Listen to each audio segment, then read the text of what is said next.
take this moment to remind you that when we first met, we didn't like each other that much.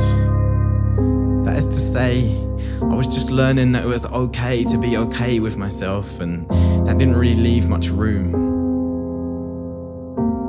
But as it was, the first place that we met was a place called home, and that's the last place that I want to sit with you. In one that's too small, one that smells funny, surrounded by too many things, a million undones just out of reach, a cup of tea and you,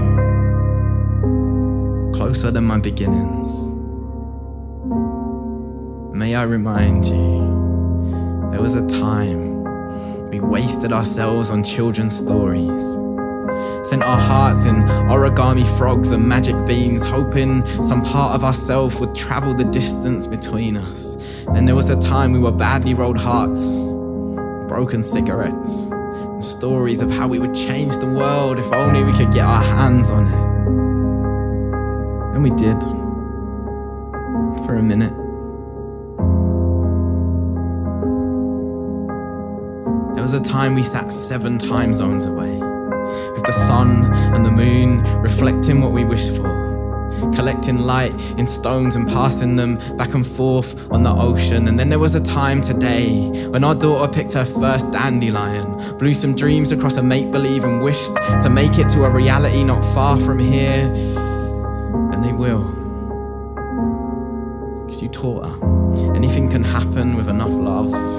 And in that moment we had enough to change time, to separate oceans, to draw our forever on the hands we now get to hold. And for better or worse, and it's been better and it's been worse, and I'm sorry.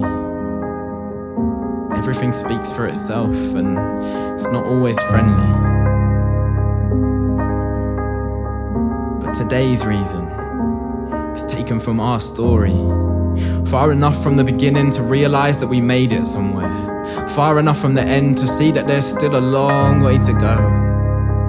I'll give you reasons to question, trust me.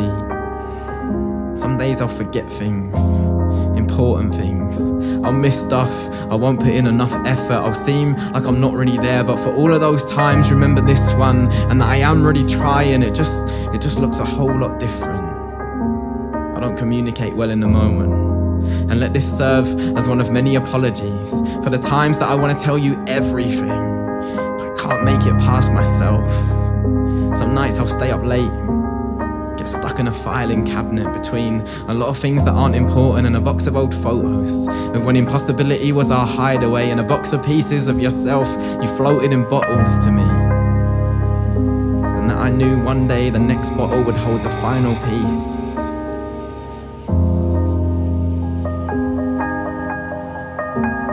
It's all these stories that make us.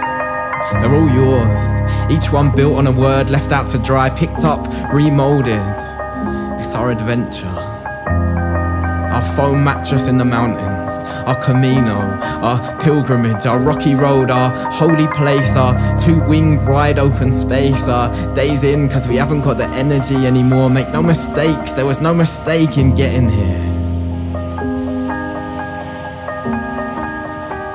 So grab this night tightly, shake it out like a bedsheet with all the might you have left and all the grace that you have inside of you, and tell it I did not come this far or fight this fair or wear through this many souls to settle and stop asking questions.